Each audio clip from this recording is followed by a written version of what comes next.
বিসমিল্লাহির রহমানির রহিম। প্রিয় দেশবাসী, আসসালামু আলাইকুম। আজকে আমি আপনাদের সাথে একটি বিষয় নিয়ে খুব সংক্ষেপে দুটি কথা বলতে চাই। যে বিষয়টি সমাজের প্রত্যেকটি শ্রেণী পেশার মানুষকে স্পর্শ করে। যে বিষয়টি কি সেটি হচ্ছে আমাদের পরিবেশ। অর্থাৎ আমি, আপনি, আমরা সকলে যে পরিবেশটাতে থাকি সেই পরিবেশটি কেমন, আমার আশপাশটি কেমন।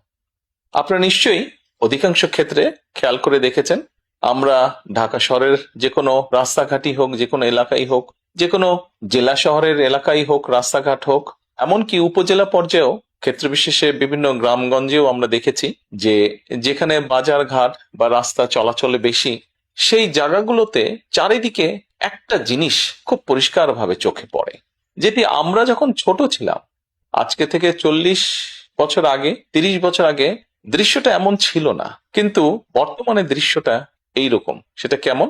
চারিদিকে আমার, আপনার, আমাদের ব্যবহার করা হাতের টিস্যু, অথবা আমার আপনার খাওয়া চিপসের প্যাকেট, অথবা বাসায় ব্যবহার করা রান্নার তেল যে তার প্লাস্টিকের বোতলটি, অথবা আমি বা আপনি পানি পান করেছি প্লাস্টিকের বোতল থেকে সেই বোতলটি, এরকম আরো অনেক ধরনের আবর্জনা যত্র তত্র সব জায়গায় ছড়িয়ে আছে।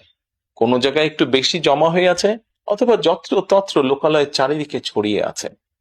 চিন্তা করে দেখুন তো, আপনার ঘরে, যে ঘরটিতে আপনি থাকেন, যে বাসাটিতে আপনি থাকেন, যদি চারিদিকে এমন টিস্যু ছড়িয়ে থাকতো, যদি চারিদিকে এমন আবর্জনা ছড়িয়ে থাকতো, আপনার কাছে কি ভালো লাগতো দেখতে? নিশ্চয়ই না, আমাদের কারো কথাই ভালো লাগতো না। কবি তো সুন্দরভাবে লিখেছেন, সবুজ শস্য শ্যামলা আমার এই ভুবন। তো আসুন না, আমরা কেন আমাদের পরিবেশটাকে সুন্দর করতে পারবো না? বাংলাদেশের অধিকাংশ মানুষই পায়ে হেঁটে চলে, অথবা রিকশায় যায়, অথবা বাসে চলাচল করে। এই মানুষগুলো যখন রাস্তা পার হয়, বিভিন্ন জায়গায় যখন আবর্জনা জমে থাকে, ময়লা থাকে, এই মানুষগুলোর কিন্তু অনেক কষ্ট হয়, বিভিন্ন জায়গায় অনেক দুর্গন্ধ হয় আবর্জনা জমে থাকে।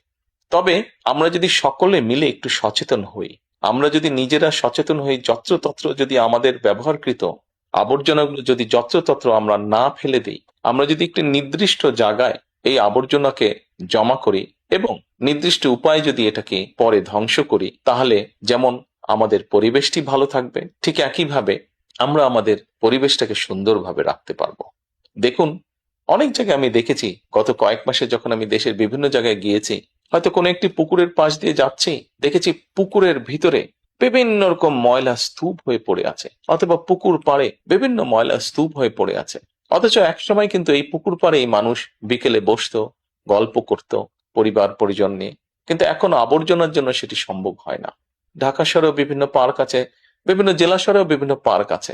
আমরা পার্কগুলোতে যাচ্ছি বিকেল বেলায় পরিবার পরিজনকে সাথে নিয়ে, কিন্তু গিয়ে যখন আমরা চিনে বাদাম খাচ্ছি, অথবা চিপস খাচ্ছি, অথবা বাচ্চারা লজেন্স খাচ্ছে, খেয়েই আমরা জিনিসটা সেখানে ফেলে দিচ্ছি। আমরা যখন যাই তখন হয়তো যারা পরিচ্ছন্ন কর্মী তারা হয়তো পরিষ্কার করে রাখছে, কিন্তু আমরা যখন বেরিয়ে আসছি তখন আর সেটি আগের মতন পরিষ্কার থাকছে না। কিন্তু যদি যে পরিষ্কার থাকতো, আপনি যদি পরিষ্কার করে রেখে আসেন, আপনার পরবর্তীতে যে যাবে সেও সেই পরিচ্ছন্নতা, সুন্দর পরিবেশটি উপভোগ করতে পারবে। কাজে আসুন না, আমরা যদি আজকে থেকে প্রত্যেকে সচেতন হই, আমাদের হাতের আবর্জনা বা ব্যবহৃত আবর্জনা যদি নির্দিষ্ট জায়গায় সুন্দরভাবে আমরা গুছিয়ে ফেলি, তাহলে ধীরে ধীরে হয়তো আমরা আমাদের এই বাংলাদেশটাকে আবর্জনা মুক্ত করতে পারবো, সুন্দর একটি পরিবেশ গড়ে তুলতে পারবো। দেশটা তো আমাদের সকলের। আমরা সকলে মিলে যদি চেষ্টা করি, সকলে মিলে যদি একটু একটু করে করি, তাহলে আমরা বড় কিছু করতে সক্ষম হব। প্রিয় দেশবাসী, আপনাদের কাছে আজকে এই সহযোগিতাটা আমি চাইছি। আমরা সকলে মিলে আসুন, চেষ্টা করি আমাদের দেশটিকে পরিষ্কার সুন্দর রাখতে।